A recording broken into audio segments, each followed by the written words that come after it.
Hello, everyone, and welcome back to the Finger Guns Podcast with Tony, Dave, and James. I'm your third anniversary co-host, Jimmy.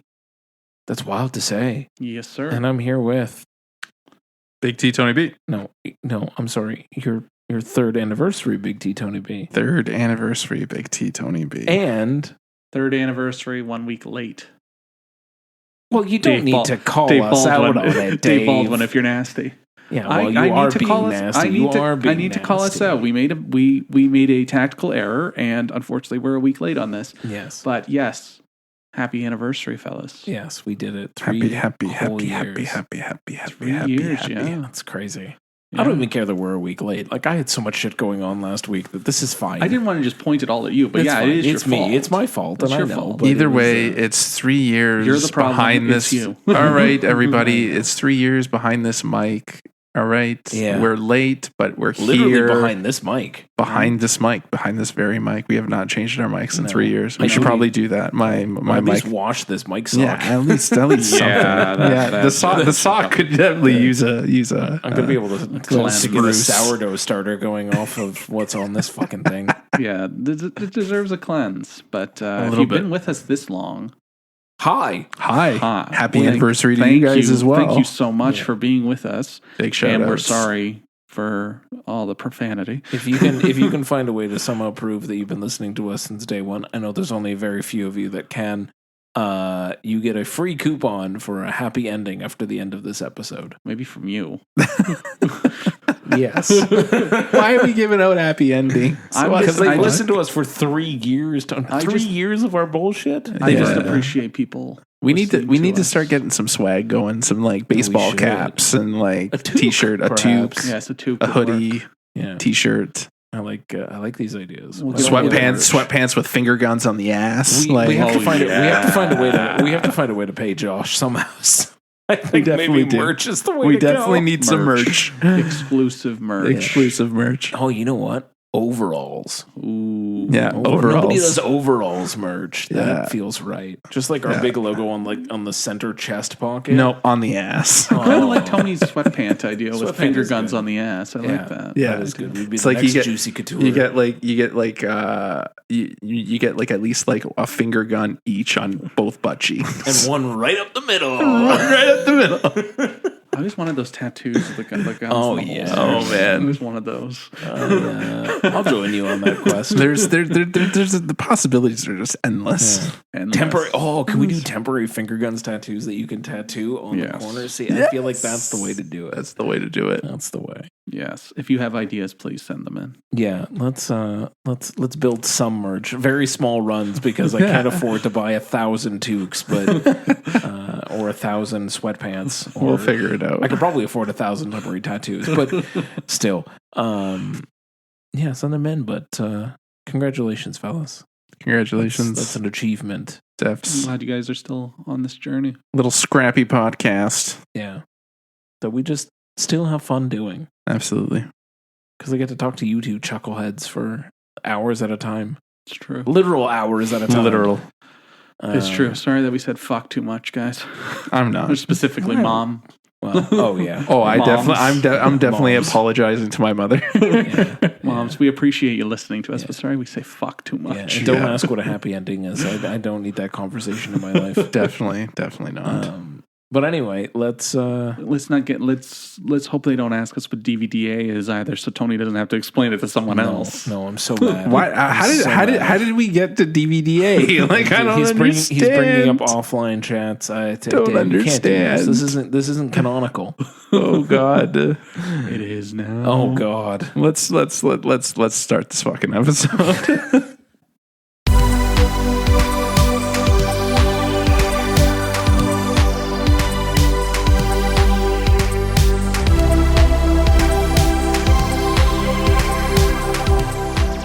So we're doing a slightly modified bit of stuff since we have a lot to cover. We do. We even cut some stuff out. Yeah, which is good because we also, I mean, not to uncase the sausage as to what's happening here, but we also just finished our bonus Oscars episode, and my voice is getting tired, so I'm happy that we're trimming the fat on this one a little bit. Yeah. anniversary episode will be slightly shorter than the. And that's fine. Yeah, That is totally fine. absolutely. So You're we darn wanna- tootin'. We want to do a best, my worst, just one each. Yes, one each. All right. Jimmy, best. I got you. So, and you get to come with me on this little bit of a journey. So, just before our sweet If You're Nasty Dave's birthday, Thank you. we happy birthday, by the way. Thank you. We went down to our favorite little spot in Hamilton, the Playhouse, to watch a 35 millimeter print of Heat. Yes. 30 years old. 30 years old, younger than Dave. Younger than you two fucks, too. Yeah, that's fair. That's rude. Okay. Yeah. Tell us about Michael Mann's Magnum Opus. magnum opus. Well, look, you take two of the best actors of a generation, of Al Pacino and Bobby De Niro, Of any generation. and you shove them into a bank heist, cop robbers, crime movie, action movie. And you shove that in with a whole bunch of other people like Danny Trejo. Help me out here. Val Kilmer. Val Kilmer. John Voight. John Voight. Tom Sizemore. Tom Sizemore. Ashley Judd. Tom Nat- Noonan. Natalie Portman. Natalie Portman. Tom Noonan. Fucking Buffalo Bill. Oh, yeah. I forgot his fucking name. Buffalo Bill. Buffalo and Bill. then the guy that looks like Buffalo Bill but isn't Buffalo Bill. Fucking Waingro. Waingro, yeah. Waingro. He had to go, man. He had to go. And he's got to go. And you get... Oh, and the Allstate guy.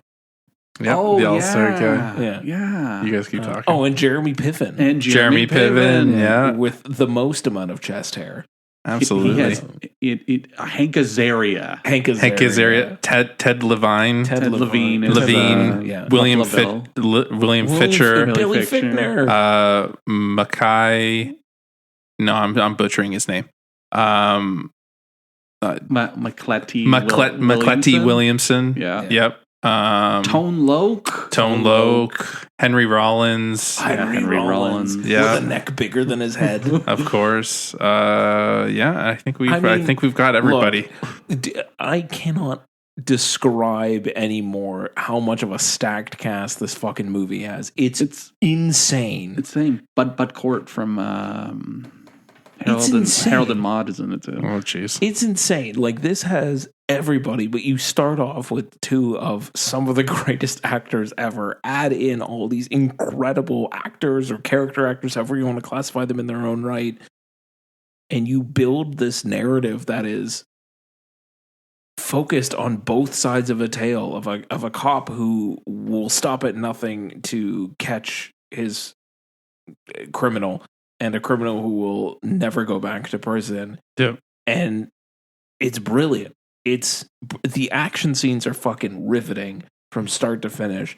There's a lot of nonsense that happens somewhere in between there, A little bit. but all of that gets kind of washed away. Movie's kind of movie. Movie has to movie, but also Al Pacino is delivering one of the most crank to 11, over the top, batshit insane performances. Apparently, they cut out the parts where he's doing cocaine, which would have made a little more Would have sense. made a little bit more helped sense. to grind, like, yeah. Pause. Dennis Haysbert. Dennis Haysbert, thank the you. Allstate guy, and Yeah. Wes Studi is in it too. Oh my god! Like Basically, every time somebody walks out, you'll be like, "It's that guy. That Yeah. guy. It's that guy." That guy. and they're giving it their all. Like, you know, I was watching on the 35 millimeter. First of all, the print looked great. Oh yeah, it looked amazing. One of the best 35 millimeter prints I think we've seen so far, and we've seen some beat to shit prints, and we've seen some pristine prints. We have Even actually, by comparison, this was ever so slightly worse than the Brutalist print, and the Brutalist is brand new. It's a brand new print. Like, yeah. So that's saying a lot for Heat. The heist. Oh, The sound from that heist. titular Tony, heist. The room You're was- talking about the heist at the end, right? the main heist. The main heist. The room was vibrating. Yeah. That's was how good the so sound loud. was. Incredible. How was the scene with the armored car? Because that's an scene's all-time pretty- that that's scene's an all-time pretty scene awesome, too. All timer, and we were kind of talking about that afterwards too. And like, you know, thinking about that movie, there's a score in Heat, but the choices that Michael Mann made in terms of like when to have a score, when to just not, because you could have a score through that entire heist scene, both heist scenes, whether you're talking about the armored car or the bank.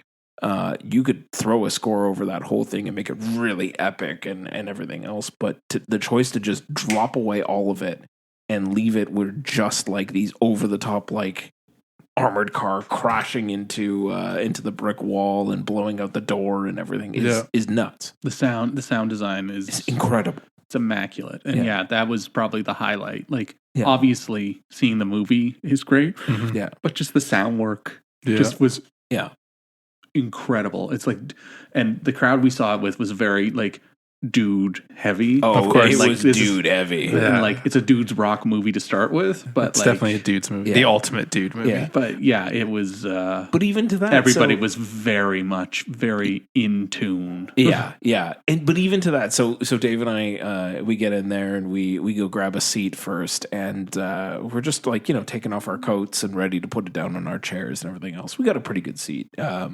Dave had a less stellar viewer experience because the Playhouse has some flaws in terms of its design, but Chuckles McGee in front of me had his head in the way. Yeah, it's all right. Yeah, it's one of those.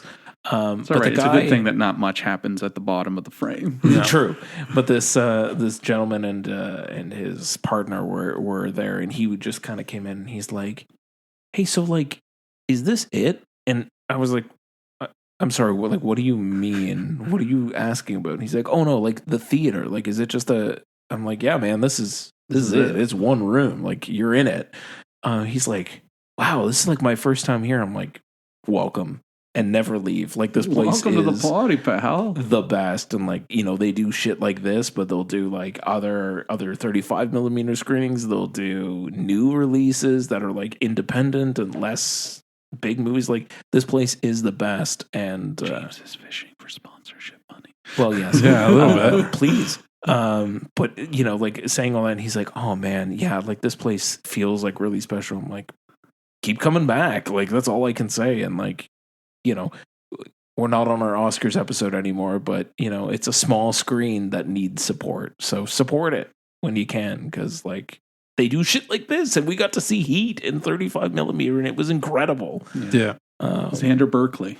Oh, there you go. God. So the only fault, like I love this movie to death, but the only fault I can possibly give it is that it is fucking long. It's so long, but like from what I remember, it doesn't feel long, because like that heist at the end is like 45 minutes long, isn't it? It's long, but then there's still like 45 minutes after that. Yeah, but like from what I remember, like it's the come down from that needs to kind of get that needed to be trimmed, and like even him going back to the hotel to kill fucking Wayne Grow, which I know needed to happen, is long. You had to take out Wayne Grow. You had to take out Wayne Grow. You had to take out, but it was long. Somebody posted that on Twitter the other day. Where, like, they've gotten older and they understand more and more with every passing year. Get rid of Wayne Grow. Wayne Grow had to go. Yeah, Wayne Grow had to go.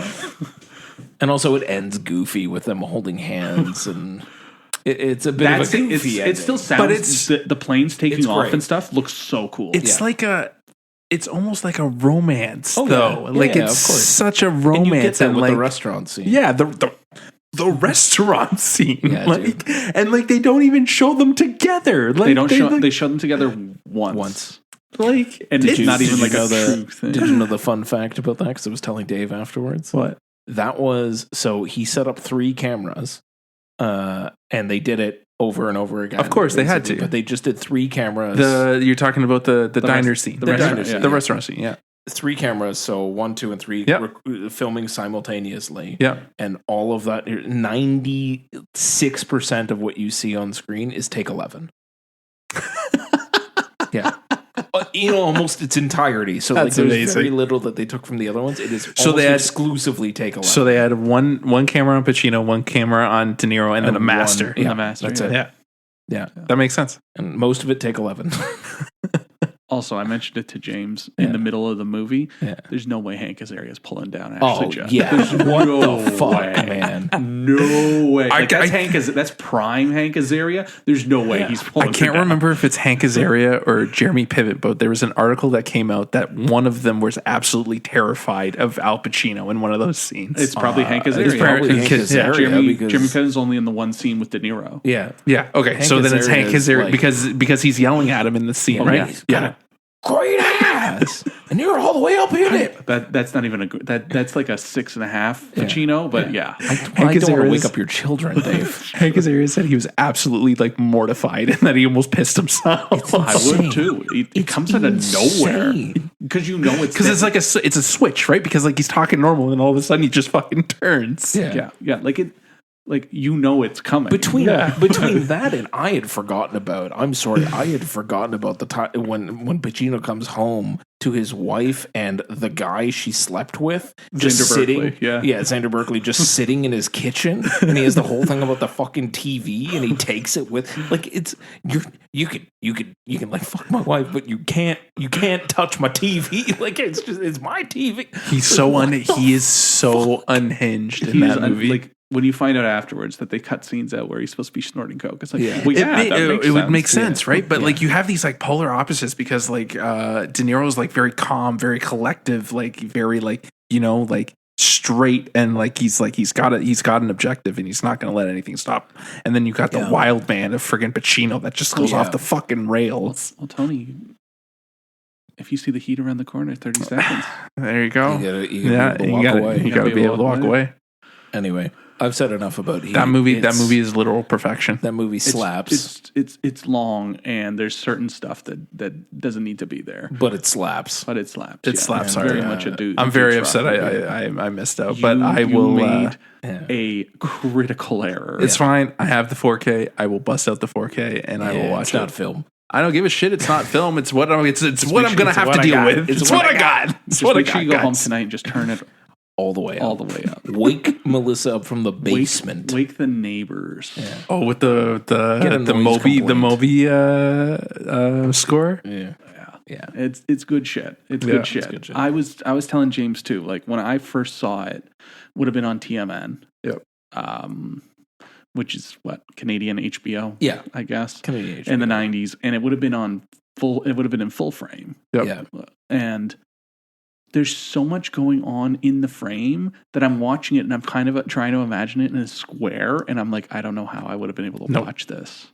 It would have been dog shit. It would have looked like absolute fucking trash. Yeah. I just remember trying to tape it, and the movie's so fucking long that you gotta like strategically. And I just remember Dad always fucking with the TV and like changing the channel. I'm just like, God damn it, Dad! I'm just trying to get this movie. I want to watch it so bad. He kept fucking with it. Yeah. It's just like, I don't know how we went so long letting them fucking pan and scan the shit out of things. Yeah, it was what it was. Like people don't want letterbox on the tiny screen. Is all, man.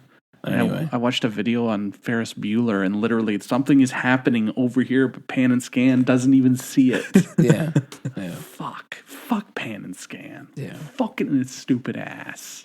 Anyway, if you haven't seen Heat in a while, go see Heat. Do it. And if you haven't been to the Playhouse yet, and you live somewhere in the GTA, come to the Playhouse.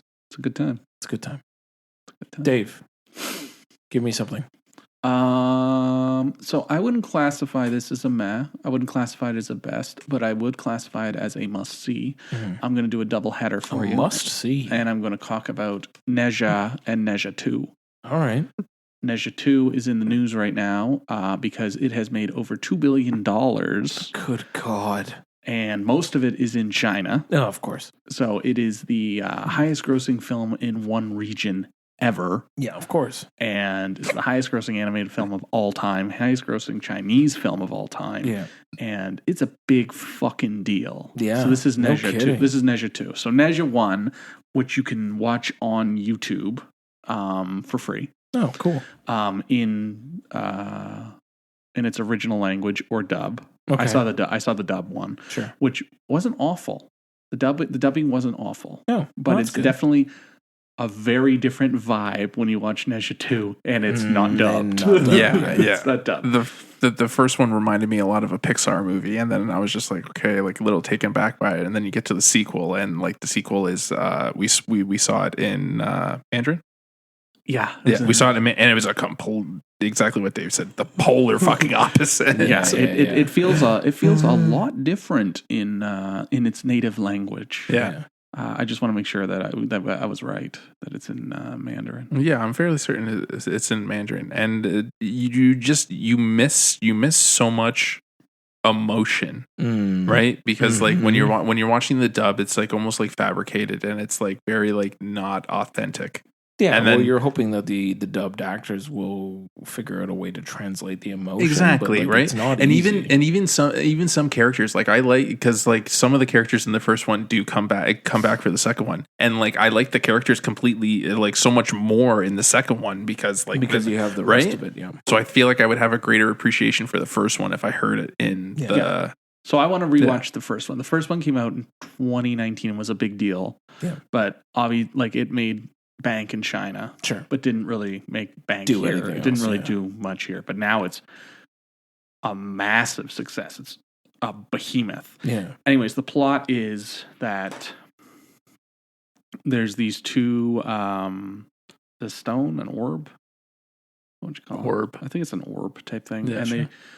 they take it from the demon or whatever. And there's a demon one and there's a soul one. Mm. And the idea is that they want to put the soul stone into the king or the leader's new child that's coming. Yeah. But something wacky stuff happens. Movies got a movie. And instead they put in the demon orb. One, yeah. And so they're raising the kid, not letting him know that he's the demon. And they have to, the idea is that they're going to kill him within 3 years of him being born. Okay. And unbeknownst to them, the soul one went into another tribe's child. Yeah. And they're not supposed to be friends, but then they become friends. Oh. And that's basically the plot of the first movie. Got it. Type thing. And the second one amps it up, plays off of what happens at the end of the first movie. And then they have to fight their way through different obstacles, and there's other stuff happening. Oh, wow. And basically, it builds up to this fucking finale. That's The god. They have to. There's something about the gods, isn't it? Yeah, because they want to keep them alive. They want to keep them alive, type thing, as opposed to killing him on his third birthday. And I'm trying not to like. For one thing, He's trying to be vague about it. I'm trying to be vague. For another thing, there is a lot going on, and it's a lot of Chinese mysticism and a lot of not letting your parents down, and kind of trying not to live up to your destiny, like changing your fate. Of course. But it builds up to like this fucking brutal finale where it's just like a 40-minute battle scene, and it's fucking crazy. Yeah. And the animation style between the two, like it does feel a little Pixar-y, at least in the first one. It's a lot more rounded edges in the second one, and it's its own thing. And the second one's longer. It's about 2.5 hours. The second one, the first one's only like an hour and 50. There's more battle scenes in the second one. In the second one, but there's also a lot more happening with other characters, and it kind of gets lost in the middle. Yeah, but it's really fucking good. Neat. Like they're both awesome movies, and like they're big deals for a reason. Mm-hmm. And like when we got to see it in the theater, like I was enjoying it. Like we were the only two white guys there, obviously, but we had a blast watching it. And if it was just trimmed down a bit, I think it would have been like near perfect. Like it's fucking. There's so much happening, and just like you're sitting there, and you're like, this is incredible. Like the colors and just the animation style. Think Dragon Ball Z. Oh, Very Dragon Ball Z-esque. Yeah. And like the battle that Dave's referring to, it honestly rivals the battle scene in Endgame. Wow. Because like me and him turned to each other and we're just like, are they doing Endgame? Like, is this Endgame?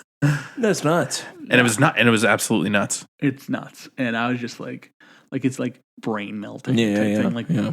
it's so good. It's definitely a must-see film of both of them together. Like, I really want to watch Neja, the first one, with the proper track on it. Yeah. To kind of appreciate it more. Makes sense. Yeah, of course. Like, the dub it was one of the better dubs I've ever heard, but still, you always lose something in the dub. You lose something in the dub. It just is. But it's very heartfelt, and there's definitely a moment in the second one where I was just like, oh my God. Yeah. It hits the feels. It hits like we brought up Pixar a couple times. It hits like Damn. It hits harder than a Pixar. Yeah. All right. Like, it's devastating. There's a lot of emotion in it, and like I keep thinking about it, and just like I was just floored because like I had never heard of this movie. Dave was just like, "We're going to go see this. So you're coming?" I'm like, "Okay." Yeah. And it just came out as a shock, and I think this is like one of the first bangers of 2025. Wow. Yeah, straight Wild. fire. Yeah. Yeah, it's definitely worth your time if you like animation, and Neat.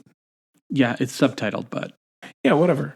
as we keep mentioned on this podcast, like, Get over it. get over it. Open your mind. Open Get your over mind to it. some And, like, great storytelling. There's such great storytelling, and the stuff that they're doing here in the battle scenes, like, you can't. Yeah. There's nothing like it. Yeah. And I think there's always a fear, especially with movies that come out of China, that it's going to be like propaganda laden and like, It doesn't. because it's so, it's just the way that it is. Like if a Yes. movie goes into China, it has to be censored and done in a certain way. So you're always afraid of the other side of that, of movies that come out of such a place. So yeah, that's the other thing. It doesn't feel like that. Like, I think Nice. like the biggest propaganda thing out of it feels like honor your father and mother. That's pretty universal. So I guess, It feels more universal than you would expect. Because I did have those fears Of going course. in that it would feel very propaganda heavy, but it doesn't feel like that. Yeah, because I think there was what was it, a few years ago, there was like another movie that cleared like, it was the highest grossing movie in China at the time, and it was all about like, the People's Republic of China succeeding in their civil war or something.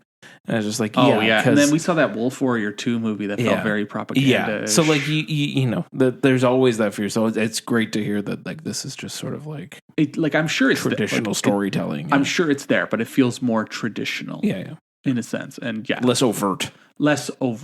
Yeah, and yeah, I really really enjoyed it. And nice. I guess I look forward to Neja 3. Sweet. Yeah, definitely. Tony, worst. For worst, I am supplying you guys with a real piece of shit. Funny story. Supplying me? I mean, I'm not going to watch it. No, you're not. Funny story, true story. True story. We were going to review this movie on the podcast, and we did a last minute switch. I am talking about the new film called Love Hurts. Oh, God. From the team that brought you John Wick and Bullet Train and all that other fun shit. The team that's been circling the drain slowly with each new movie they put out? Pretty much. Yeah. This movie is hot garbage. Yeah. I tried to get behind it. Tried so very hard. Yeah. And it's shit. I love that. Shit. What is the actor's name? Ke Huy Quan. He is just doing like triple axles around everybody. Well, of course, it's his commitment to the bit is absolutely mesmerizing. Like he is the best part of the movie. He is the only person that you want to see on screen. Like Marshawn Lynch, like I don't even know why he's in it. Ariana DeBose, don't know why. Agent. She needs a new agent. Real fucking badly. Real bad. This movie it's like 83 minutes. And it's only 83 minutes. It's only 83 minutes. Yikes. And it just doesn't make any fucking sense at all. Yeah. There's like two movies. It's like two movies in one, and they're competing for screen time, man. Oh no. It's a mess. It's so messy, and some of the action is just like there's so much wires because like you're what's his name again, Dave? Ke Huy Quan. He's like flipping Marshawn Lynch over. I know. I know. Kwan. I'm making sure that you guys say it so I don't butcher his name because I don't want to give him that disrespect. You just point to me and I'll just say Kiwi Kwan at any time in this Don't podcast. fucking call him Short Round. I'm not doing. I'm asking you guys to say his name for me. You see him flip them, and it's like you can tell it's wires, and then you see him throw Kiwi Kwan across the room, and it's wires. It's just like, come on, guys! Like you're better than this. You did Bullet Train. Bullet Train was like very authentic. You did John Wick. John Wick was even more authentic fighting wise. Why is this so shit? Bullet Train was more stylized, I would say. It was, but I was And also over going the to say top. that this one, and especially like, But what I'm saying is, why is there so much wire work? Like you've already established visible wire work. Yeah, you've already established yourself as this producing team that does authentic fight choreography, right? Like, and some of it is really good. Like he's fucking he's doing some great work, and you can see that he's doing it. But like, it just looks so bad, guy. Of course, of course, right? So why? What's with the wires? I don't understand. And I think you mean like sort of the overtopness of it as well. Yeah. Right? Like it doesn't feel grounded in any level of reality. And you know what though? It's just stupid. To that point, like I haven't seen the movie obviously, but I've seen the trailers, and the final trailer that they put out was far too long. I felt like I watched the entire movie on a Cineplex pre-roll essentially. But even to that, like the angle that they were taking is almost cartoonish. It's very cartoony. And I think they then lean into it with the stunt work, because it was clear even in the trailers, because there's a lot of fight scenes were in the trailers and you're like, wow, this just feels wrong because the weights don't make any sense. Like, Kiwi shouldn't be able to do that, and you've never known him to be able to do that. So it feels disjointed from the reality of.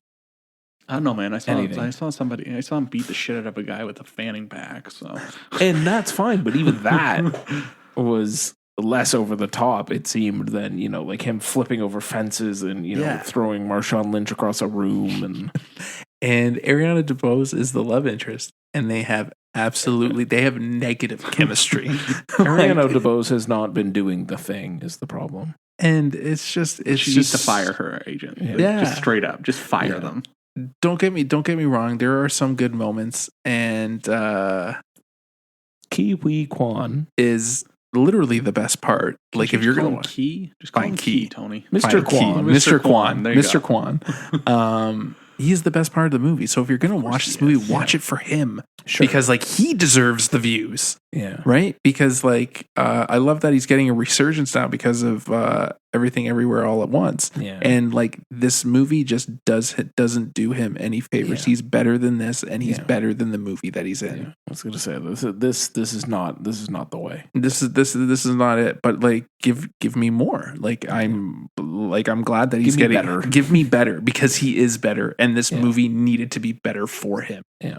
And that's really all I want to say. Don't. Glad we fucking pivoted. I'm glad we pivoted. I'm super glad we pivoted. Especially since we kept talking about how we pivoted. Yeah. How bad could it be? Apparently it was worse. Buddy, it was worse than we could have possibly imagined. James, I know you weren't that hard up on Hard Eyes, but dude, you would have. Oh no, I don't doubt that we made the right choice. This. I wasn't hard up on Hard Eyes. I didn't hate Hard Eyes, but I feel like I was gonna. When I saw the last trailer for this, I was like, I'm gonna hate this movie. Yeah, you would have ripped your fucking eyes out. But like 83 minutes, like it was 83 minutes. Like it was probably 80 minutes before credits. Yeah.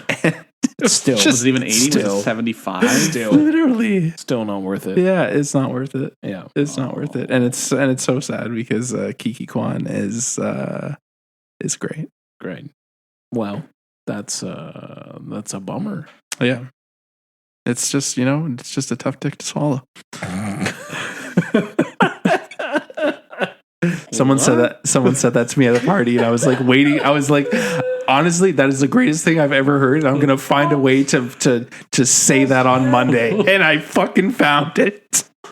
That's something, Tony. Thank you for sharing that. You're welcome, guys. Thank you for giving us that gift. James is basically just dumbfounded. My gas has been flabbered.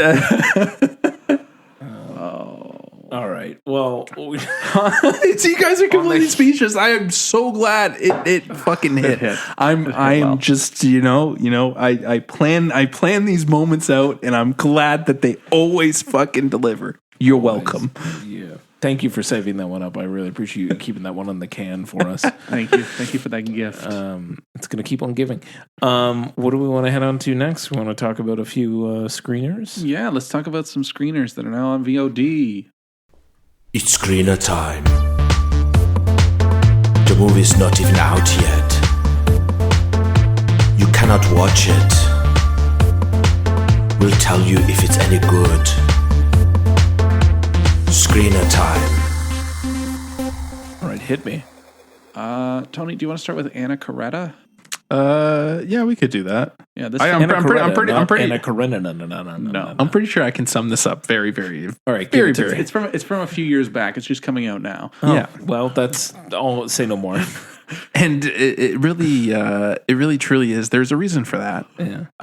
Found footage movie. Buddy brings his friends to a cottage to shoot a movie. Sure. And he has a hidden agenda. Sure. And he doesn't let on that he is actually doing something else. Spooky. Not quite. Not quite. Oh, not quite. Lame. It's build up and then. Oh. It's a whole lot of nothing. Oh no. Nothing. Not like. Oh no. I admire it because I like the found footage angle and I like the making found footage so much as it is just footage that they shot. Yeah. It's just them acting out what the movie would be, and then like camera guys just like, and he's like yelling at his camera guy and he's yelling at his sound guy, and it's very meta. It's very super meta. Yeah. But it's like building towards something, and like you're getting some creepy bits, you're getting some creepy atmosphere, you're getting some like oh that's kind of fucked up. Oh, that's really fucked up. Oh, we're getting to the big thing, and then nothing happens. Nothing at all. Just nothing. That's a bummer. Yeah. I was telling Dave like I was really into this, and he was just like, wait till the end. I was like, oh yeah, okay. And then I get to the end, and I was like, wait, what? Did I miss something? Play back and like rewind it, and I was like, no, and that was it. Yeah, that was all they got. Thinks it's more clever than it is. Yeah. And I can appreciate the pull and the effort because I like the gimmick. Yeah, it seems very much. Tony's used the analogy of making a movie's like a village makes a movie type thing. So everybody's pulling like double, triple parts. Right. And the acting isn't horrible. It's fine. It's just it's believable. It's believable. Okay, that's good. It's believable acting. It's boring and not much happens. And then when you expect something, definitely doesn't stick the landing. It does not stick the landing. Yeah. Also, 83 minutes. That seemed like it was 3.5 hours. Oh, Jesus! It was just like I didn't think it felt long. I just was like, oh, we're getting somewhere. Oh. And they killed the fucking cat, man. Oh well, that immediately knocks 1 star off for me. Yeah. Not. Yeah. Not 1 star, at least 2. Oh. So I really liked Antonia Thomas in this movie. I thought she was great. She was the lead. She was the lead. Yeah. Yeah. She was decent. I like the friend. Yeah. The one that had the creepy the seizure. Oh yeah. Yeah.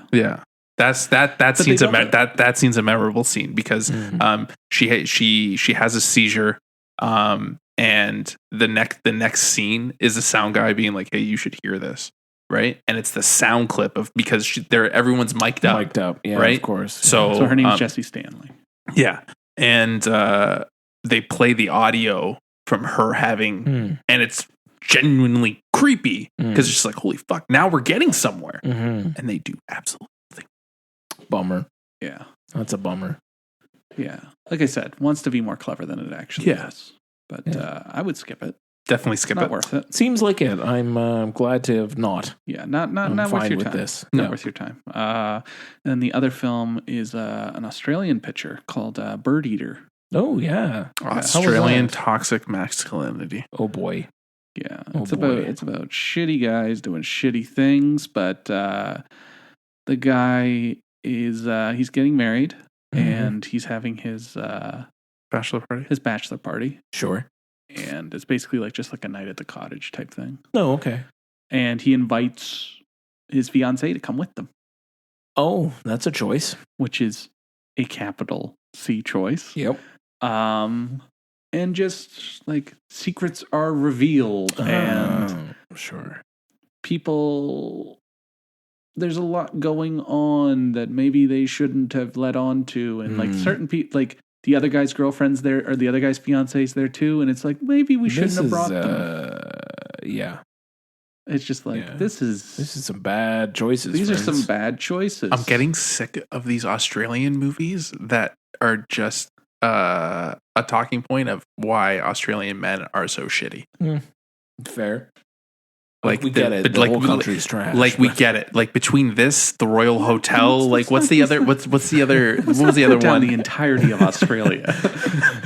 But like like I don't there's see any Australians. The last couple Australian movies have all been about fucking toxic men. Yeah. And like I'm fucking sick of it. Like this one had. I really like the Royal Hotel though. That movie's a banger. That was okay.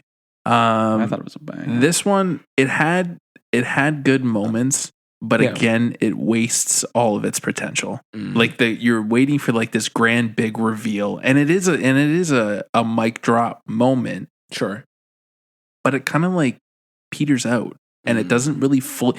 And to be perfectly honest with you, the emotional moment I don't think was earned.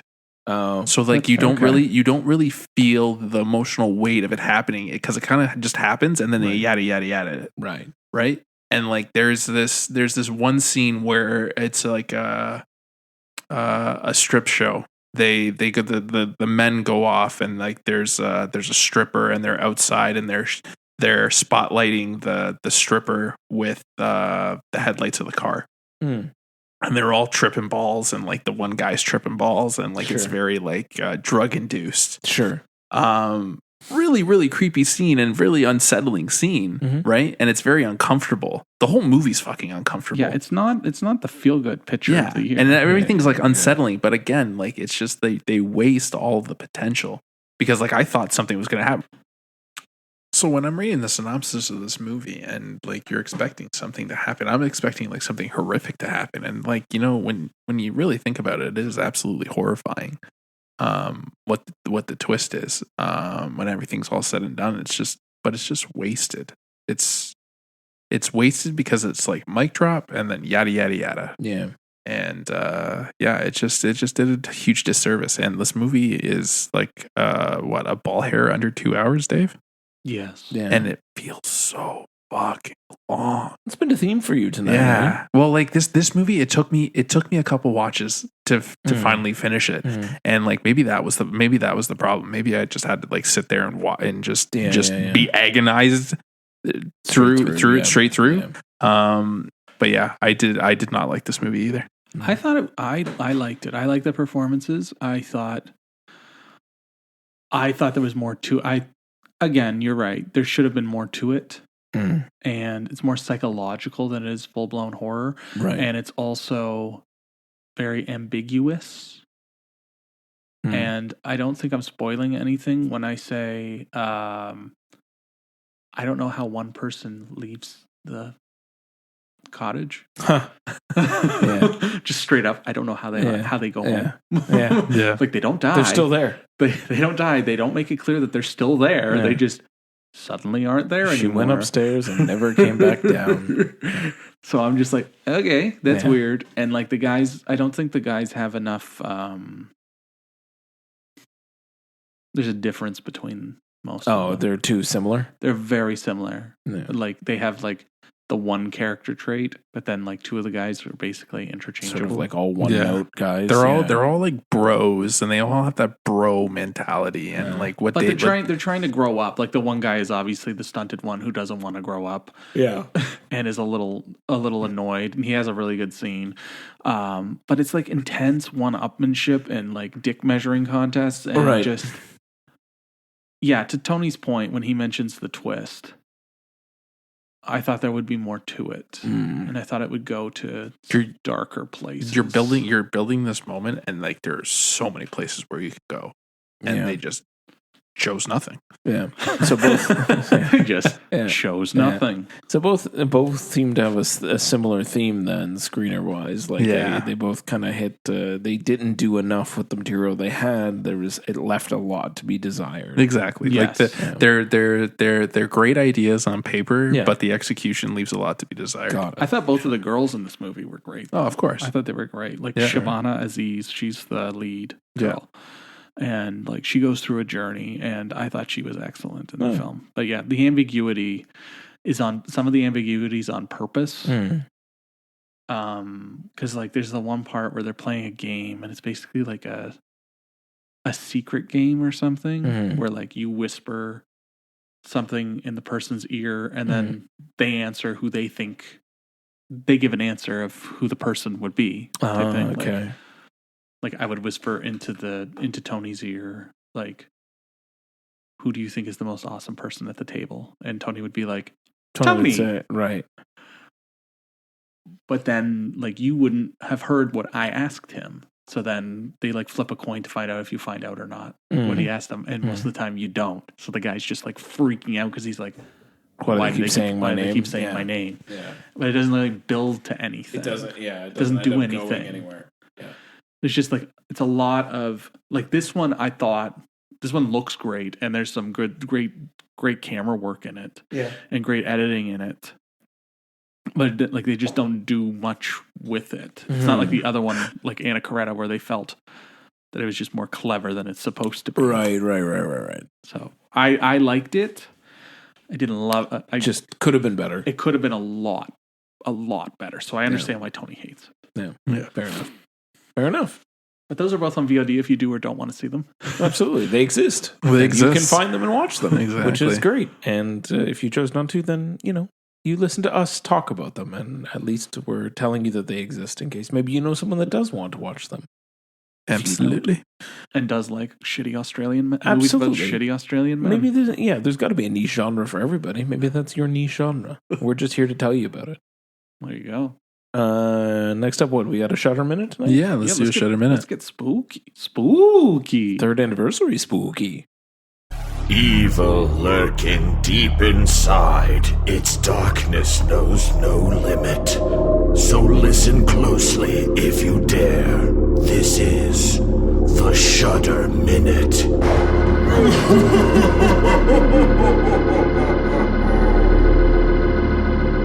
So, Tone, what's up, buddy? So I've talked a lot, and I'm going to share this Shudder Minute since the three of us have seen the movie. Hey.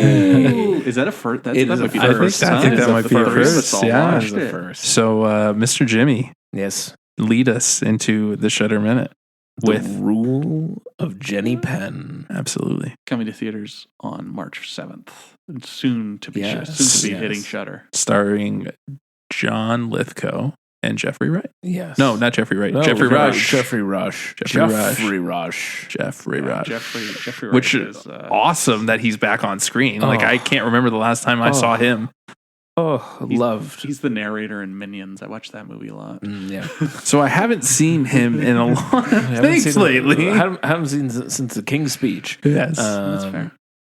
Anyway, so Geoffrey Rush is a judge in Australia. God, New Zealand. New New Zealand. Zealand. I'm sorry, New Zealand. He's a judge in New Zealand, and he suffers a stroke that leaves him debilitated and needing a rehabilitation facility in order to help him get back, to being able to do. He wants to get out and go back home, basically, and live an independent life.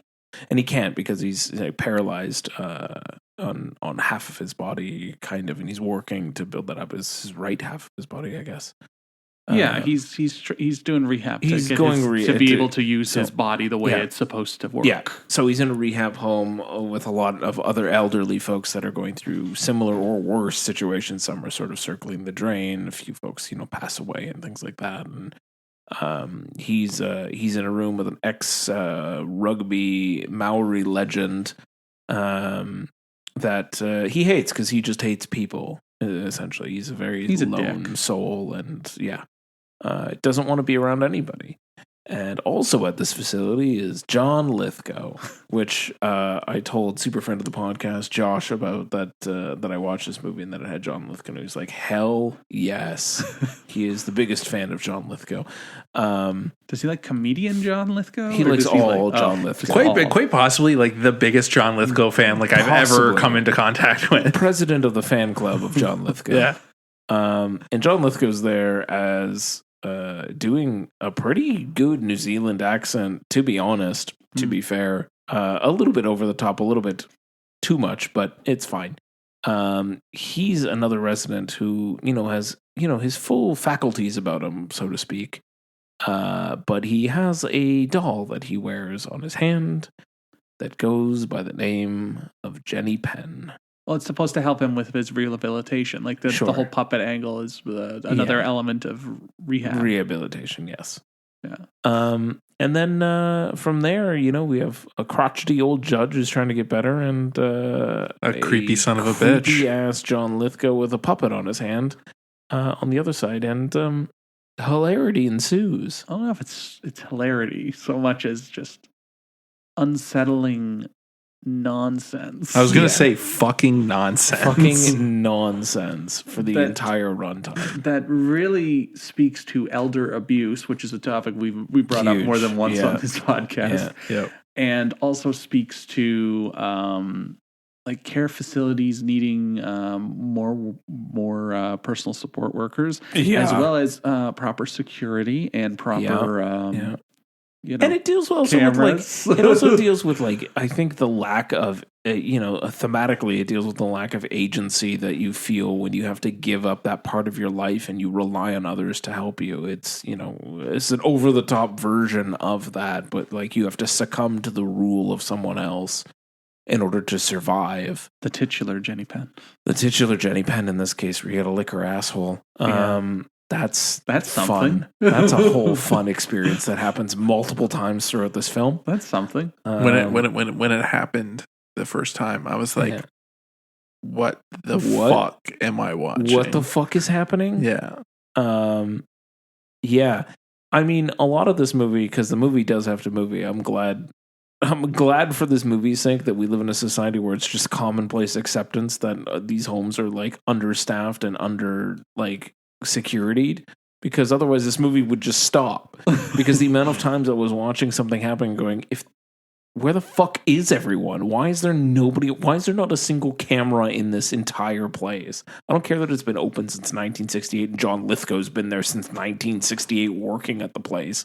I like the Pennywise-esque that was pictures. Photo. There's a lot of ambiguity here too, and I like the performances more than I like the movie, because the movie was definitely getting on my nerves, and definitely but there's certain over the top moments where I was just like, am I supposed to be laughing or being horrified or a little bit of both? Why? I was genuinely confused in some Why is this being this shouldn't be confusing? Why is this not straightforward? But that said, John Lithgow is amazing. He's so good in this movie. So good. Like you said, accent is immaculate, and he's just fucking just creepy as fuck. He will be haunting my dreams for the months to come. Towards the end, where he's he puts on the record of Jenny Penn and starts doing the dance, is nuts. It's unhinged shit. Even when he his introduction when he's doing the dance, I was just like, what the fuck? There's just a lot of moments where you're just like, this is not kosher. This is not what this is. I didn't park my car here. This isn't what I want to see. And I watched it late at night, and this will be inside baseball for some of you. Indie TV is not the greatest screener format, and for some reason, when I try to stream it to my TV or when I HDMI into the TV, it doesn't really work right. So I had to watch it on my computer screen. Yeah. And that was as they intended. As the good Lord intended. So that kind of ruined a little bit of it. But it's just there's certain parts where I was just like, huh? Why? Yeah. Why? But John Lithgow is awesome. Jeffrey Rush puts in the work. Incredible. Yeah, Like he was really good Oscar winner performance. Jeffrey Rush putting in the fucking work here. Yeah, a great performance. Like really, really landing. Without both of them work so well together. Yeah. And I think the movie's only watchable because of the two of them. Yeah, Like- I would also give a special shout out to George Henare, who Is he the rugby player? He's the rugby player. Yeah, who I was going to does, say like, he's very good as well. who does like a haka at one point towards him, and it's just like a really powerful moment. And it's like, again, getting that agency back within yourself and standing up to, being true to who you are, sort of thing. And like he goes through a whole thing with like, being a washed up sort of rugby star. And yeah, that was a big moment as well. So there's moments, and like, I agree with you. Like the movie itself is kind of just a vehicle for the actors within it to deliver some really good performances. Yeah. I wanted more from it. Yeah. I wanted more from it, and there were certain parts where I was just Although- ready to scream at the TV. Giant looming Jenny Penn doll that just suddenly appears in that one shot. I'm like, the fuck? Yeah, Like- I don't like. I know they put Jenny Penn in there just to like kind of make it like a little more psychological and a Yeah. little more horror than Yeah. it needed to be. Yeah, but it's just like, it's more thriller than it guys, is horror. it's more of a this is more of Yeah. a thriller, a straight thriller, grounded thriller Yeah. about elder abuse, elder Yeah. abuse and a shitty situation, and this fucking bully who needs Yeah. to get fucking dealt with, get got. Lithgow's got to go, yeah, so to speak. Yeah. and like why we're not listening to the elderly. Yeah. But yeah, they could have been done. There's just certain ways it could have been done better, but as a vehicle for the two of them, excellent. Yeah. No. I'd say so as well. I like their performances a lot more than the movie. I also watched this movie late at night, so that moment when the big Jenny Penn comes on screen, I'm just like, Kate, yep, not sleeping tonight. I watched this in the middle of the afternoon. It See, was a good I feel like choice that was a I better. made. I feel like that was a Good better choice. choice. Good choice. I Also- watched it in pitch black at like 12 in the morning. It needed to figure out a tone too, because there was like a dark tone, like an ominous Yeah. tone, and then suddenly it was like slapstick. It was Yeah. It gets silly at points, and it is a little bit all over the place. Well, like it's also with John Lithgow, right? Because like he's maniacal in one scene, and then he's unhinged in another, and it's the tone and it's not jiving. Yeah, It's not And his there were fault. also- though. It's not Yeah. his fault. But It's they not were his fault. also- But that it's the script, right? And we were talking about some of the other movies in the screener segment that would do something and just didn't quite do anything with it. This also had that problem because they kept bringing up this like time skip thing that like Jeffrey Rush's character was like losing bits of time and memory, Yeah. but like it was only used to just kind of yada yada over like a time period, and I don't know. I felt like they wanted to do something with it, but it didn't. I feel like there was a couple much. wasted opportunities. Yeah. Yeah. But I'm being nitpicky. Like I don't love the movie, but I liked it. I thought they were great. It was decent. I It was enjoyed worth watching for the two of them. For the two of For them, the two yeah. of them specifically, it's worth watching. But as a movie, not so Yeah. good. Yeah. Not so good. Yeah. I feel like with any if you don't have Jeffrey Rush and John Lithgow and you have two different actors, I feel like the movie would be so much worse. Yeah. They elevate the material Absolutely. and make it watchable. Absolutely. And so the rule of Jenny Penn.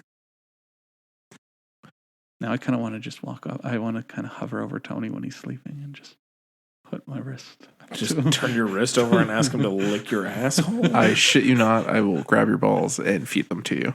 Oh, that's excessive. After you lick my ass. I'm not licking your asshole. Why the wrist, man? Okay. The wrist. I'm not- Even still, it's just fucking the whole thing was just like, oh my god, like what is happening, Yeah. man? Yeah. Especially because it's John Lithgow's And he's like right in his face too, and he's like, "Lick her actually, asshole." don't do this to Tony. Just go to Josh. He'll do it. Yeah, that's true. Josh would do it. Let's get Mr. Lithgow on the Yeah. board. He'll go. But anyways, that was a long shutter minute. Are we ready Lords. for our main event? I am. Yeah, let's Hey, it's the monkey. talk about He the likes the monkey. monkey around. Osgood Perkins. He's follow back up once to Long Legs. again. Okay, and that's it, right? Cool. This Good is talk, this is everybody. one of the few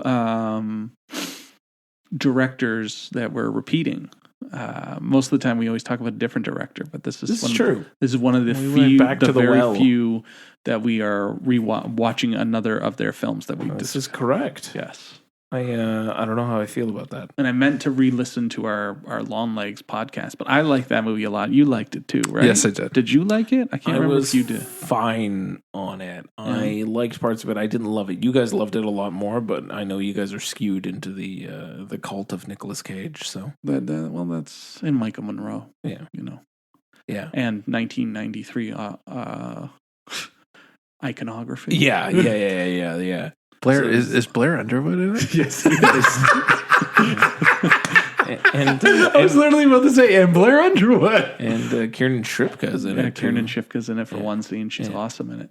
Anyways, So this the movie- monkey Yeah, this exists. is Theo James. it's more of a Theo it's James, more of yeah. a comedy. Is it- is it more of a though? deliberate comedy? It's Yeah, I mean, I think that's a good starting point, but I think it's more of like you have to so this movie this movie's credit, it knows how silly and ridiculous the premise is and leans into the comedic angle of it. Yeah, so the premise is that there's A wind-up monkey. There's a wind-up monkey, and it instead of having a monkey's paw, you wind up the monkey, and it kills someone. And it does Literally anybody. and it could be literally anybody. I guess it has to You be have- in the vicinity of.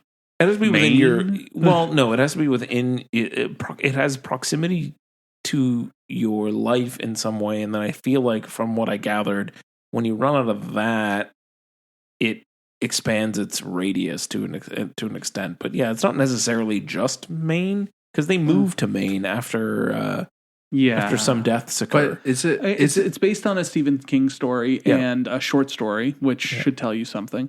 And it takes place in two different time periods. And Theo James is playing a dual role. Yeah. As two twins. Billy and Cal? dumb shit. Well, yeah, they call him dumb shit a lot. Hal. That's Hal. it. Hal. And he in the older time, or when they're older, Hal is trying to protect his estranged son. Yeah. From the wind-up monkey. The wind-up monkey that murders people That at murders seemingly people. random. I don't think the monkey murders people per se. I feel like it Final Destination themselves. themselves. Yeah. It's more Final Destination than anything. It creates elaborate Rube Goldberg machines that kill people. Yeah.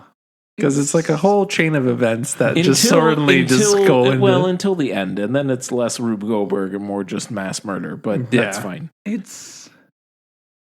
You were right. It does play into the silliness. And I think that's an odd thing for Oz Perkins, because he's not usually this silly. Yeah. He's the majority of his films prior to this, actually all of his films prior to this, are deadly serious. Yeah. With like a hint of comedic. Maybe undertones. a hint of comedic. Versus this one that feels more. A lot of people are describing it as Looney Tunes-esque because of some of the stupidity of some of the Rube Goldberg Final Destination scenes. Yeah. Which, admittedly, some of them are kind of funny, and some of them you're kind of like, huh, all right, that's a lot. Something. That's something. But I don't think he knows how to balance it. That was one of the biggest problems in the movie. It's like a teeter-totter. That is 100% my issue. Like a seesaw. That is 100% the issue I was having, of just like, I could not figure out. I was doing my best, and like there was definitely jokes that worked for me, and I was like, or some over the top gore that was just like, this is silly, and the sleeping bag. Sleeping bag was great. What a fucking great gag. Can I also point out it features one of the greatest director cameos I've ever seen. Because like as soon as he pops up, we're just like, really, man? Like you wrote this movie and you wrote this part and you wrote it so that you could star it and be that person. Yeah. No notes. It's some of it is so, like, some of those are so funny. But honestly, towards the end, you're just like, you're kind of over it. Like, it's done its thing so often that it's like, there's a final thing that's supposed to be really funny right at the end, just before the credits hit. And you're just kind of like, ugh. Oh, the thing that they keep mentioning the whole time, and then suddenly it happens. And Yeah. you're like, ha ha. Yeah, and you're like, But like, okay. But by then, I'm just like, I'm ready to go home. I'm okay, thanks. It doesn't know how to balance it, and No. I think Theo James is a great actor, and I think he's very good in the dual role. I agree. Where like the one brother is kind of like, well, he's wacky, Yeah. and then the other one is a little more kind of like grounded, straight and narrow. One brother's just a straight up dickhead. Yeah, but then he's like, his reactions aren't believable after a while. You're also like, man, I get it that you're traumatized, but you should probably fucking react a little differently here. I agree, but also to that point, Christian Convery, who's doing the young versions of the twins, playing young Helen, young Bill. I think he was great. I thought he was incredible. I thought he was very, very good. Yeah. I wanted more of the kids. Like I wanted them more. Like I know say what you want about Theo James, but I feel like the story of the kids was more compelling than them as adults. The adult one kind of sucked, and at one point it also cuts back, and it was jarring as fuck when it did. I was like, what the fuck are we doing? Why are we back here? It was so linear in story that I was like, why are we jumping back to show this? Like what? What is the point of this? Like, not even in a dream sequence, whatever. But this was like a fundamental, like, we're going back in time again. And I'm like, I don't know why you need this here. Yeah, and then there's, I keep mentioning the word ambiguity tonight because it feels like there's a couple of, there's most of the movies I've been thematic. watching have been ambiguous. Yeah. But there's some ambiguous elements to it where like there's something bigger happening or it's not as clear cut as the monkey's doing this. Yeah. And they just kind of like yada yada that. Yeah. And also, what the fuck is Elijah Wood doing? Oh, yeah. I thought he would have had a bigger... I'm pretty sure me and Dave talked about this. I thought he would have had a bigger role. Yeah, he's just... What was it? He's the new stepfather. He's the stepfather. No, but what was his stupid fucking title? Oh, I don't know. He's like, he's the... he's like a fatherhood guru, parenthood guru person. He's the go-to for fatherhood advice or he had a title in this, though, that they just kept saying, but it felt like he's supposed to like have something else tacked onto it, but it just stops, and you're just like, he's the expert or something. Yeah, like he's swarmy, what? And he's having a blast because he understood the assignment. Yeah. But Theo James is just like, I think he needed to be a little more... He's taking it too serious. He's a little too serious. Yeah. And he's great, but I think he belongs in an Osgood Perkins movie. Not this one. But not this one. Yeah. Yeah. Because I don't think Osgood quite... Like, he is an interesting filmmaker. Sure. And he's made some interesting films. I really do like February or whatever, the Black Coat's Daughter. The Black Coat's Daughter. It's called now. Yeah. OGs call it February. Of course, sure. But he has a tone and he has a style, and he's kind of doing it here, but then he's trying to be funny, and it just feels like that guy who's trying too hard. Yeah. Yeah, it's try hard, and I didn't like it, and it got grating towards the end where it was just like, oh, all right, can we just kind of fucking like wrap this up at this point? Like, the kills were already so gratuitous that by the end I was just like, I don't know what more you can do at this point. Yeah, and like there's some goofiness that's happening here. To be perfectly honest with you, I hate to compare it to Long Legs because Long Legs had some comedic parts, but the comedic parts were sold better because it was Nicolas Cage, right? Theo James doesn't have the gravitas that Nicolas Cage does. That's a word. That's a word, right? For sure, but he wasn't even trying to approach those levels. Exactly, right? And like you take a movie like Long Legs where it's like deeply disturbing and everything, but you still have those like fun bits where you're just like, like we're in danger. Far less, right? And you get the whole movie. That's the whole movie. But then you get to here, and it's like, yeah, it's tee-hee, but like it's not. You're not earning that. Like you're shoving it down. And I like that Dave brought up Looney Tunes because thinking back on it, it is very Looney Tunes because these characters are so fucking stupid. Yeah, yeah. There's a lot of stupidity. Yeah. And there's a lot of things that you think it would go back to, and then it doesn't. Although fucking weird kid, cop kid thing. where he gets filled with bees. Not the Is wild. I knew it was coming too. I was like, this is fucking weak sauce. Yeah. But I was telling Tony, like, the whole thing is about parental neglect and the shit that your parents kind of like put onto you type thing. Like those fucking, the trauma type thing. Sure.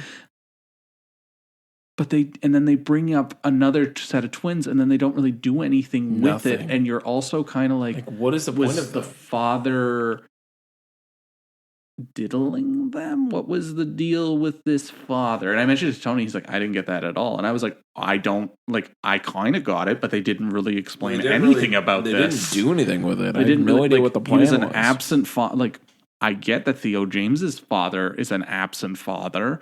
Wild cameo, by the way. Yeah. Which I don't want to spoil if you don't know who it is.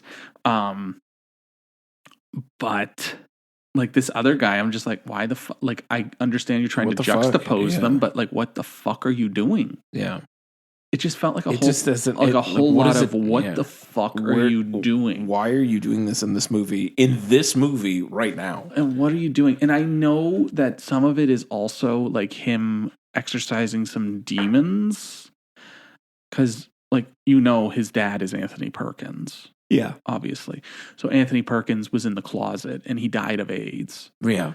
And his mother, I don't remember what his mother's name is, but she was on the first plane that hit the two towers. Jesus. So he has some demons. Yeah. Yeah, no kidding. And he's exercising demons in both this and Longlegs. Yeah. And I get it, man. I get it. Therapy's not for everybody. It should be, but it's not for everybody. Sometimes you just got to make a movie. Sometimes you got to make a movie.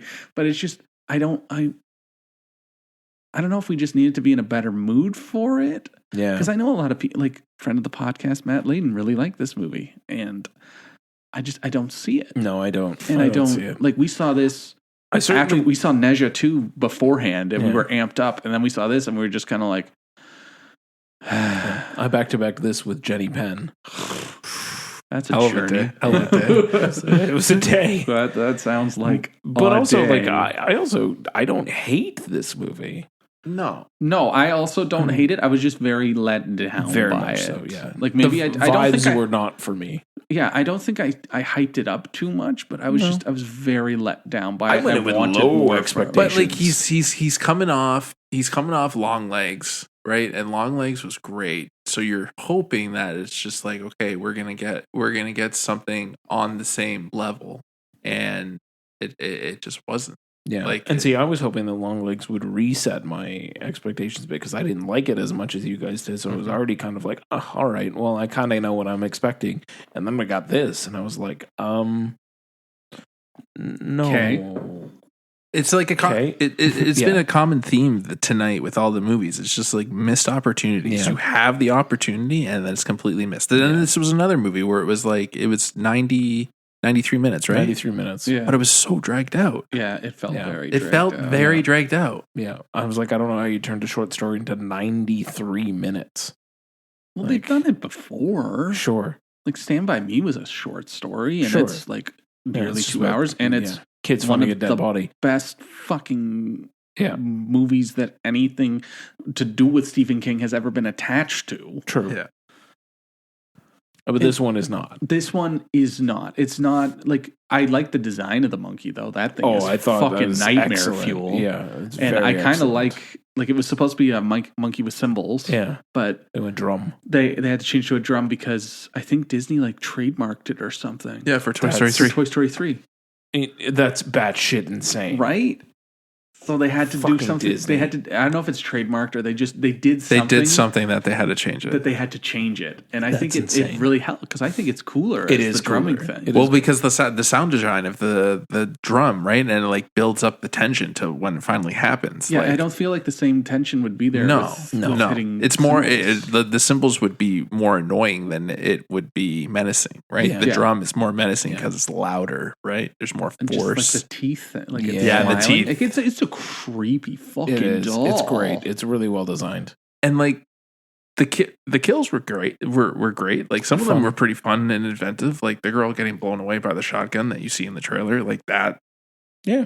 that's pretty awesome. Goldberg, but sure. It's just very like it's very much trying to be like a artsier Final Destination, and like there's a new Final Destination coming out this year too. Yeah. Like, and I wouldn't be surprised if that trailer was attached to some of the fucking screenings. Yeah. Mm-hmm.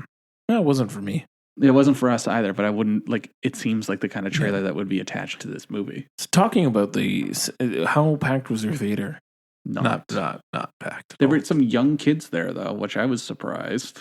Mine was packed. Oh, nice! That's great. 7:30 yesterday, packed. That's like I'm talking nice. like there was one seat between me and the couple beside me, and there was one seat between them and like packed. How big was the theater though? Theater 3 at Mountain, so not the biggest theater. They put it when we saw it. It was in Theater 6, which is enormous. Yeah, enormous. This was in Theater 3, but packed Theater 3, like all the way down to the bottom row. Oh wow! Were people reacting? Some. There were some stupid fucking youths there. One of them went out to pee and missed one of the kills. And when she walked back in, they were like, "You missed the best part!" Like really loud. And I was like, "Guys, fuck off." I'm sorry, youths. And then there was also, I was surrounded by people who were just vaping in the theater. Oh, so that was something that we're doing now. Like I don't know, they're just fucking blowing clouds everywhere in the theater now. So that's a choice on a Sunday. On a Sunday at 7:30 on the Lord's Day. On the Lord's Day, Jesus' Day. Yeah, on the Oscars Day. What the fuck? So that was all happening. That sounds annoying. That sounds like my screening of Terrifier 3. That was a fucking shit show. Yeah. So overall, at least you had a crowd though. We had like nobody, so we were just sitting at the front. A lot of laughs, a lot of gasps. Me and Dave were the only ones reacting. A lot of raspberry vape clouds. It was cute. Fine. So that was just the strangest thing. But otherwise, like I was kind of shocked because remember when we went and saw Hard Eyes, it was the day of the Super Bowl. Yeah. And nobody was there. And I was like, oh, okay, this will be like, I was hoping for a similar kind of experience. Like people will stay home and watch some shit on TV on a Sunday night. And nope, every single youth in the Hamilton area came out to watch fucking The Monkey on its second weekend. Yeah. So I guess word got out to the youths and they love this fucking movie. To the youths. Yeah.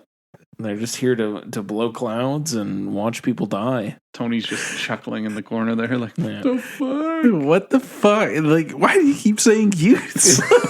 You're not an 80-year-old man, James. You fucking youths. It's like one step down from being like fucking millennials. Pretty much. Fucking zennials. Just waving your hand. Yeah. Old man yells at cloud. Why did nobody complain about the vaping? That's something you should have complained about. Yeah. Also, the Theater 3's fucking projector is junk. It's flickering like nobody's business. Can't win them all. Fucking Cineplex. Fix your shit. Anyway. I'm even more mad now. Would you have bought the popcorn tub if it was here? Yes. Yeah, you would have got it? Yes. Would you have got it? No. I think I'm kind of half and half on it. Dave, you would have got it. Shut your face. I would have gotten it. Especially now that I've said yes, you would 100% have gotten it. 100%. All right. Yeah. All you need is one person to buy in and you're on board. Yeah, you're right. All right. So moment of truth. Yeah. Recommend or no? Wait till you can watch it at home. Yes. Laundry folded? Yeah, it could be. Getting baked on a Friday night? Baked on a Friday night, yeah. I think, you know what, if I was partaking with the youths in their vape clouds. Why were you not partaking? You should have. You should have been able to inhale it if they were putting it that much. I think most of it was fucking nicotine vapes, not fucking fun vapes. I didn't smell any weed, but I should have turned around and just been like, can I get a hit of that? I need to... Also, nicotine fuck. So vapes? What? I don't know, man. You know the youths, Dave. They love theirs. Fucking youths. So fucking. Also, one of the vape culprits that was sitting over here. This motherfucker. It was him and his partner, and I shit you not, like this movie's 93 minutes, and at one point I looked down because I was like, all right, like what time are we sitting at?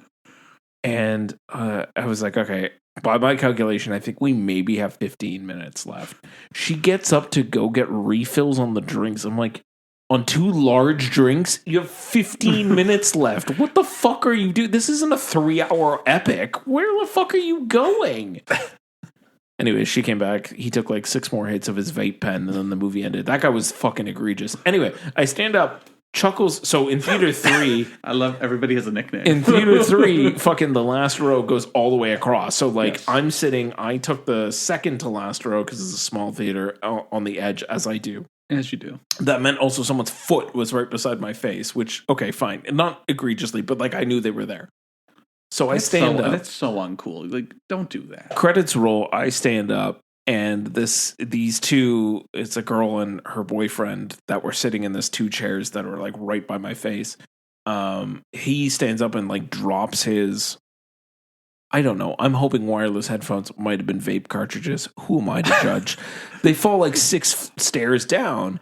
And I notice it, but like this kid is still putting on his fucking like stupid shitty vest, and like the girl's like getting her shit together or whatever. And I'm like, okay, you guys clearly didn't even notice that this thing fell 6 stairs. So I pick it up and I turn around and I'm like, hey, he dropped this like to her because she was the only one facing this way. He was still trying to fucking put on his toque or some shit. And I was like, hey, you dropped this. And she just looked at me like I had like accosted a child. And I was like, and she just takes it. And I'm like, okay. And I just leave. You're welcome. Not a word. Like, she literally looked like I assaulted her. Like, I was like, I haven't done anything. I am handing back something that has fallen down 6 stairs. You could at least not look like a deer in fucking headlights. Like, words. She might have been stoned, James. Fucking well, fuck with all the vape clouds coming out of the corner there. Yeah, probably. Fucking youths, James. Fucking youths, man. Youths. Doesn't take anything to be kind. It's free, man. It's free. Just mind your P's and Q's. Like all she had to say was thank you. Yeah, that's a dick move. Anyway, I would have complained about the vape clouds. That would have bothered the fuck out of me. Thankfully, no one was like vaping straight up like I was watching a movie in the theater in the 70s, like where everyone had an ashtray instead of a cup holder. But it wasn't that bad. But I was still like, that's all I'm thinking about right now. So like at least it wasn't that bad, but still, that was like, me. What the fuck? That was me in the Child's Play remake. I was just sitting in the back. I was that asshole in the back corner, fucking laughing my ass off. Yeah. Everyone else was like, "The fuck is up with this guy? The fuck is this guy? You invited the guy with the cleft asshole. What the fuck is with this? This is not that funny." And I was just having a gas. Having a gas. Yeah, I bet you were. Anyway, that was my theater experience. But anyway, I'm at least happy it was packed, I guess. But at least you got a reaction. We didn't get anything. Recommend is wait. Yeah, it's definitely a wait. And there was supposed to be a trailer for his new movie because apparently all he does is make movies now. Oh, Jesus. Apparently he took Nick Cage's mantra to heart. Yeah. And his next movie's coming out later this year. But apparently 1 for me, 6,000 for nobody. So it's coming out later this year, I think around Halloween. Sure. And there was a trailer attached to it in the States, but it's not attached here. Oh. Which is weeks off. That's sad. Yeah. But yeah, I just, it's definitely a wait. Yeah, absolutely. Yeah. I think that wraps everything up then for the day. No, yeah. Yeah, all right. We pissed off the youths tonight, boys. Man, fuck the youths. Also, fuck Gal Gadot. Also, fuck John Voight. You mentioned him. Yeah, this is true. He's not that bad in the movie. He's just kind of there. It's true. He is. Hey, James, I just got a quick question before we wrap up. Yeah. Do you want to see this boner? You want to see this boner I got? By the way, not that I'm on a train of plugging other podcasts, but the How Did This Get Made podcast, the one that Paul Scheer and Jason Mantzoukas do, they do Megalopolis. It's gold. Please link that in our Finger Guns chat. I will put that to you. It's gold. It's an hour of your time, but like they literally play that clip out live to the audience that they're recording in front of, and it's so great to hear it over and over again. I love it. You want to see this boner again? Like he's like half dead on the bed. Like the choices that were made. Anyway, he accepted his Razzies the other day. Oh, I bet he did. Good with pride. With pride. With pride. Good for him, at least. But anyway, that'll do it for our 3rd anniversary episode. Do you have any wishes or thoughts for our upcoming year, our 4th year? I'm just hoping we get some more awesome interviews and continue having fun doing this, and that it doesn't feel like homework. No, it'll always be fun working with you two chuckleheads. Tony? Just continuing on the ride, living our lives a quarter mile at a time, obviously. Naturally. As the prophet Vin Diesel says. As the prophet Vin Diesel Mi says. familia, et cetera, yes. Getting, doing our festival circuit, that I'm really excited for, and just keep on vibing with you two motherfuckers. Yeah. We actually need to go to Montreal this year. Oh yeah, that's definitely happening. Oh yeah, shit, that's right. We really do have to go to Montreal this Don't year. worry, I got tickets for you guys. Thank you. I also have tickets. I don't think we need to worry about. I think tickets. we're good. we're swimming in tickets. Swimming in tickets. I think we'll be good. Yeah. I'm not worried about that. Also, I don't know that we've never not gotten a pass from them, so I think we'd be fine. Yeah. Especially if we said we were coming. I'm not worried.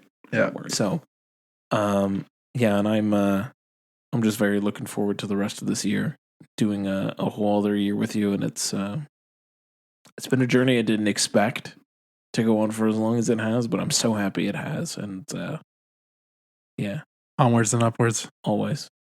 Father, Son, and House of Gucci. On that note, I'm still, after 3 years, Jimmy, and I'll always be here with The biggest Big T Tony B. I don't want to know about how big it is, and Dave, if you're nasty.